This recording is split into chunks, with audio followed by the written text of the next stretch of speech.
Grace, ano ang mga natuklasan ng mga otoridad sa isinagawang inspeksyon?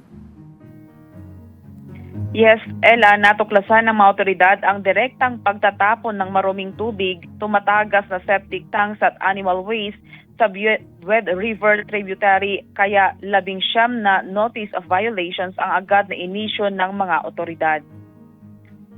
Inikot ng composite team mula sa Health Services Office, Baguio City Police Office at City Environment and Parks Management Office o SEPMO at mga opisyal ng Barangay San Vicente ang may strukturang malapit sa creek noong May 5 at 6. Pinangunahan ni Environmental Management Division Head Engineer Sofronio Pascua ang inspeksyon kung saan 26 na mga istruktura ang sinuri.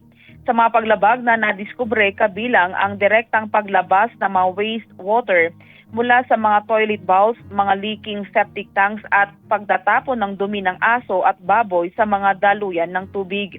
Ginawa ang inspeksyon alinsunod sa Philippine Clean Water Act o Republic Act 9275 na layong maprotektahan ang mga anyong tubig laban sa polusyon mula sa basura at animal waste.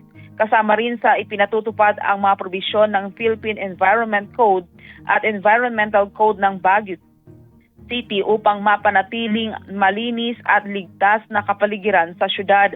Patuloy naman ang monitoring ng mga otoridad at posibleng masundan pa ito ng mga karagdagang inspeksyon sa iba pang waterways sa Baguio City. Yan muna ang balita. Balik sa iyo, Ella. Maraming salamat, Grace Doctolaro.